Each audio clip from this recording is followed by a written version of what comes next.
ప్రజల్ని అలర్ట్ చేయడంలో ఫెయిల్ అయిపోయింది, ప్రజల్ని కాపాడడంలో ఫెయిల్ అయిపోయింది. 9 మంది ఎమ్మెల్యేలను గెలిపిస్తే 9 మందిని కాపాడలేకపోయినారు, కనీసం హెలికాప్టర్ పంపలేకపోయినారు. ఈ ముఖ్యమంత్రికి వ్యంగ్యం ఎక్కువ, పంతనం తక్కువ. ఎక్కడ చూడు వ్యంగ్యమే ఆయనకు. ఇప్పుడు పాలనపై పట్టుగోల్పై రేవంత్ రెడ్డి చీటికి మాటికి ప్రతిపక్షాల మీద బురద జల్లుతా ఉన్నాడు. ఇది నీ పరిపాలన వైఫల్యం. వాతావరణ శాఖ హెచ్చరించినా నువ్వు మేల్కొనలేదు. పెద్ద ఎత్తున వర్షాలు పడబోతున్నాయి, వాయుగుండం వచ్చింది అని వాతావరణ శాఖ హెచ్చరించినా ఈ ప్రభుత్వం ముందస్తు చర్యలు తీసుకోకపోవడం వల్లనే రాష్ట్రంలో ఇవాళ పెద్ద ఎత్తున ప్రాణాలు పోయినాయి, తీవ్రమైనటువంటి ఆస్తి నష్టం జరిగింది. ప్రజలు చాలా బాధపడతా ఉన్నారు. ఇవాళ ఏది మాట్లాడినా అంతే.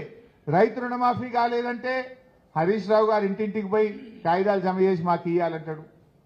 లేదా కేంద్రం బడ్జెట్ ఇస్తలేదంటే కేసీఆర్ గారు దీక్ష చేయాలంటాడు. వరదలు వచ్చినాయి సాయం చేయంటే బీఆర్ఎస్ వాళ్ళు చేయాలంటాడు. మరి అన్ని మేం చేస్తే నువ్వెందుకయ్యా? నువ్వెందుకు కూర్చున్నావు సీఎం కుర్చీగా? నువ్వు ఉన్నది చేయనీక దేనికోసం? వరదల్లో కూడా రాజకీయం చేస్తావా?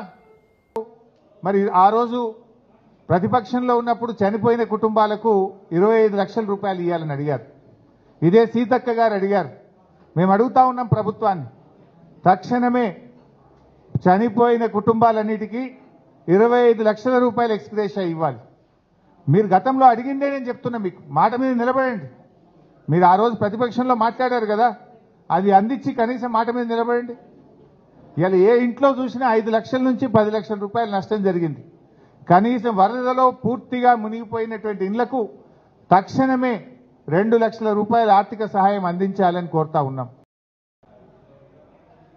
ముఖ్యమంత్రి గారిని డిమాండ్ చేస్తున్నాం, అఖిల పక్షాన్ని ఢిల్లీ తీసుకుపోండి, మేము వస్తాం. ప్రధానమంత్రిని నిలదీద్దాం, పదండి. ఎందుకు మన రాష్ట్రానికి సాయం చేయరు అడుగుదాం. అఖిల పక్షాన్ని ఢిల్లీకి తీసుకుపోండి. అన్ని పార్టీల వాళ్ళు వస్తాం. బీజేపీ వాళ్ళు వస్తారా రారా ప్రజలు చూస్తారు వాళ్ళ సంగతి. ఇవాళ ప్రజల్లో వ్యతిరేకత వస్తుందని, దాన్ని రౌడీజంతో అణిచివేస్తామని, ఖమ్మంలో కూడా రౌడీజంతో అణిచివేస్తామనుకుంటున్నారా మీరు? ఖమ్మం ప్రజల చైతన్యం ఏందో తెలుసు, మీరు చాలా సందర్భాల్లో చూసారు. బంద్ చేయండి, ఇటువంటి చిల్లర వేషాలు బంద్ చేయండి. నేను ఈ జిల్లాలో ఉన్న 3 మంత్రులు డిమాండ్ చేస్తున్నా, మీకు ఏమాత్రం చిత్తశుద్ధి ఉన్నా ఆ దాడి వెనకాల మీరు లేకుంటే వెంటనే ఆ దుర్మార్గుల్ని వెంటనే అరెస్ట్ చేయాలి, ఆ గుండాలు వెంటనే అరెస్ట్ చేయాలి. పైగా కాన్వాయ్ ముందు నడుస్తున్న మా కార్యకర్తను కారు కిందకి నెట్టి ఆయన చంపే ప్రయత్నం చేశారు. ఆ గందరగోళంలోనే హరీష్ రావు గారి మీద దాడి చేసే ప్రయత్నం చేశారు. పోలీసుల సాక్షిగా ఇటువంటి దాడులతోని మమ్మల్ని నేను భయపెట్టిస్తామనుకుంటే, మేమేదో వెనుకకు పోతామనుకుంటే మీ భ్రమ అవుతుంది. తప్పకుండా మీ వెంట పడుతూనే ఉంటాం, మీ వైఫల్యాలను ఎండగడుతూనే ఉంటాం, తెలంగాణ ప్రజల్ని జాగృతం చేస్తూనే ఉంటాం. ఏ పరిస్థితులు కూడా మిమ్మల్ని వదిలిపెట్టాం. గుర్తుపెట్టుకోండి, ఈ చిల్లర పనులు మానుకోండి. ప్రతి సందర్భంలో వైఫల్యం చెందినరు, అన్ని విషయాలలో ప్రతి విషయంలో మోసమే చేస్తున్నారు ప్రజల్ని.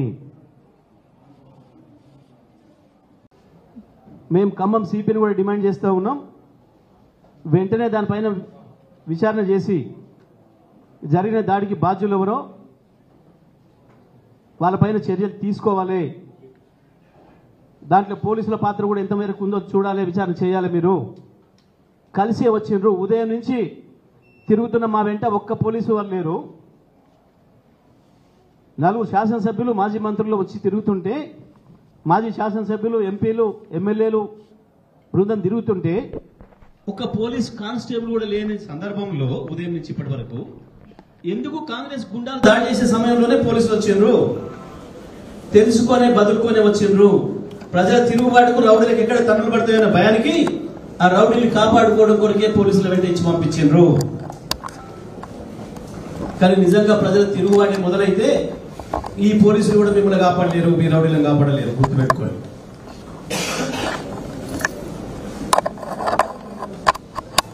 బీఆర్ఎస్ పార్టీ కార్యకర్తలకు అందరూ కూడా విజ్ఞప్తి చేస్తున్నాం.